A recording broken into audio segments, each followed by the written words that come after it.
beginning your financial journey towards independence, financial freedom, becoming wealthy or becoming rich does not have to start with the availability of money. In other words, the availability of resource.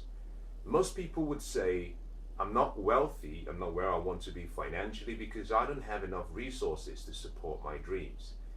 My response to that is simply that it's not a lack of resources, in this case money, that is your problem. It's your lack of resourcefulness. And the reason is simply because to start your journey, you do not need capital. What you need is a switched on mind. You just simply need to be accountable. Now, one of the best ways to start is to simply understand where you are. You know, if you want to start a journey and go from one position to another, you need three things. The first is you need to know the destination. The second is you need to know exactly where you are at that present time. And next, you need to know the routes that you're going to follow. Now, in other words, you must start with where you are. Forget about the destination for a minute and focus on where you are. Now, to begin and to be resourceful, the first question you should ask yourself is, where am I? And a simple way of understanding that and knowing where you are is simply to look at two important documents. I believe that if you want to start your financial journey, you have to start with these two documents. If you don't have them, then that is where you begin. You get them. You get them by sitting down, getting a piece of paper, getting a pen, and then start looking through your personal life. The information is very easy to obtain. Now, the first document I'm talking about is something called your financial statement. This is a very important document. If you do not have a financial statement and you have an intention of creating wealth, then you're just kidding yourself, because until you understand what the contents of this document provide to you and the value, the whole point here is not just having a piece of paper. The financial statement is like a crystal ball that shows you everything. It's so powerful. It has so much content that if you just look at a financial statement and you can read the numbers and you can read the story, because there is a story hidden in every financial statement. The story reveals where the hidden gem in your life is. You know, most of us think that we need something on the outside to feel complete on the inside. I disagree with that. I believe that we already have everything we need on the inside, and we simply need to go in, be quiet, and search within. Now, the second document you need is called your wealth statement. Now, both documents are not the same. They're different. They provide various purposes, but together, they provide you with an exact picture, an exact location of where you are. Your financial statement will provide you with your net worth. Your wealth statement will provide you with your wealth worth. This is measured in money. This is measured in money as a function of time. This is very important. Now, with both sets of information, then you can plot your financial life. Let me describe it in this way. Have you ever heard of something called coordinates?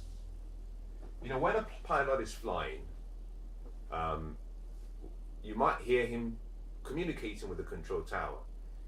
And all they're worried about is coordinates, because with the coordinates, you can track exactly where they are. If you've seen any film where they're dealing with perhaps flights or perhaps they're dealing with air communication, the question is, what are the coordinates? For example, there could be maybe a Bond film you've seen, and they're trying to give information about the exact location of a building, an individual, a moving target, and they might say, these are the coordinates. Now, what are coordinates? A coordinate simply consists of two parts, usually an X and a Y, in two dimensions. Yes, we also have coordinates that are x, y, and z, and that is in 3 dimensions.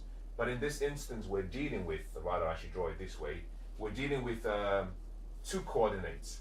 Now, why does this matter, and what does this have to do with wealth?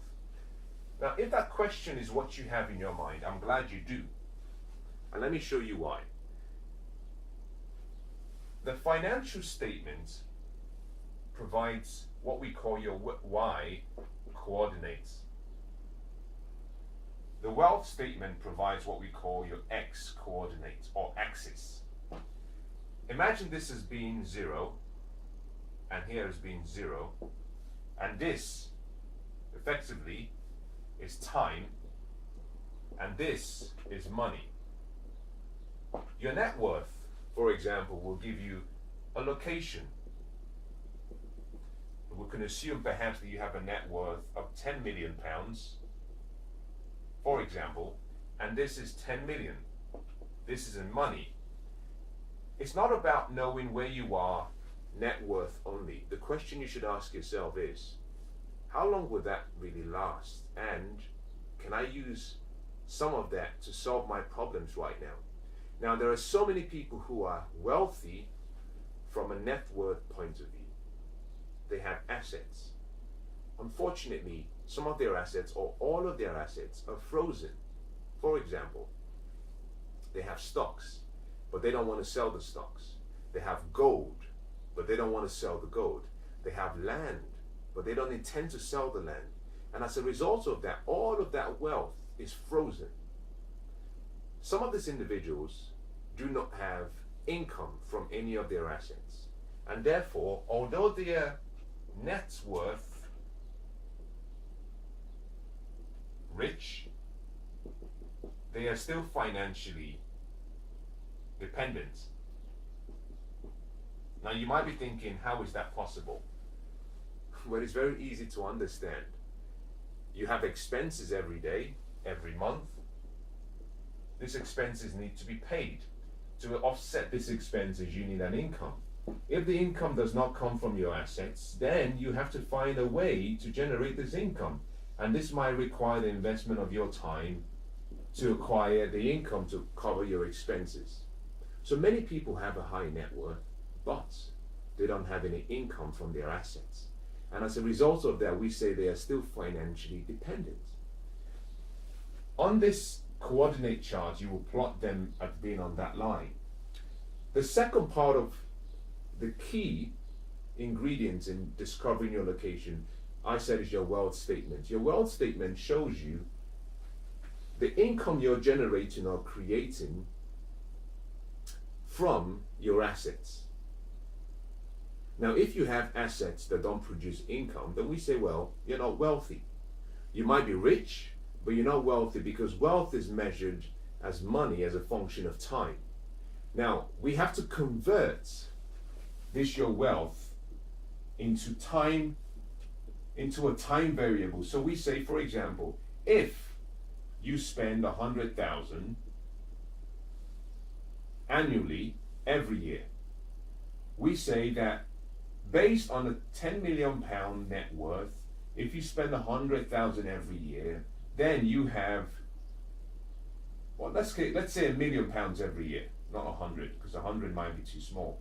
Let's say £1 million every year. Then we say, based on 1 million per year, you have 10 years of wealth. So now we come to this and we say 1, 2, 3, 4, 5, 6, 7, 8, 9, 10. We plot this upwards, and that gives us your exact location, because we're saying your available cash is now measured as a function of time. Now, I've used this illustration just in case there are some who don't really understand the correlation between net worth and wealth. This is how it's measured. Now, on the other hand,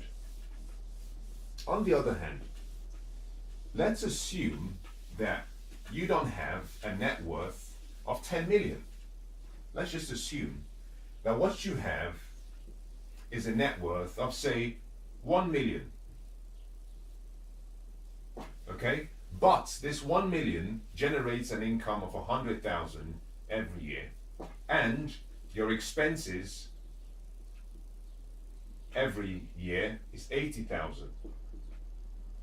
What we say then is that you have a £20,000 surplus, meaning the income, net income you generate from your assets, from this 1 million, exceeds your expenses.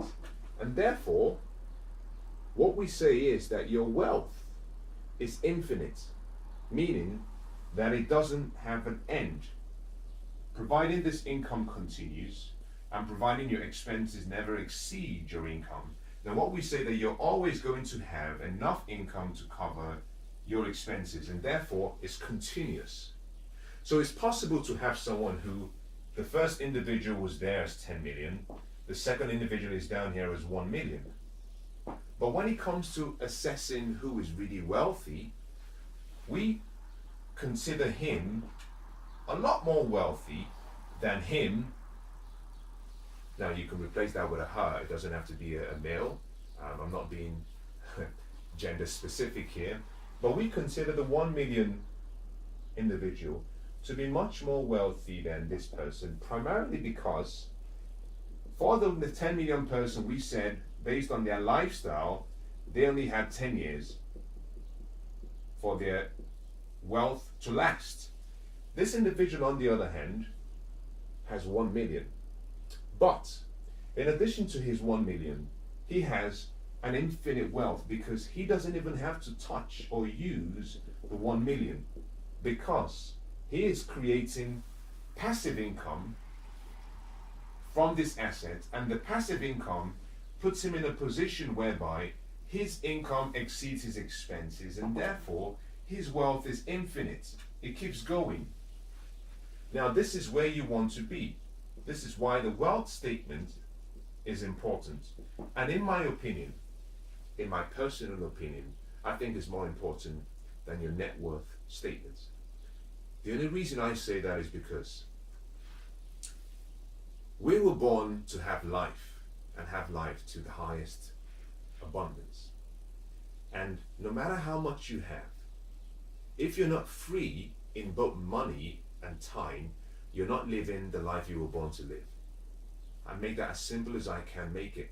If you're not living in such a way that you have time and money freedom, you are not living the life you were born to live, because you are living in security, not freedom.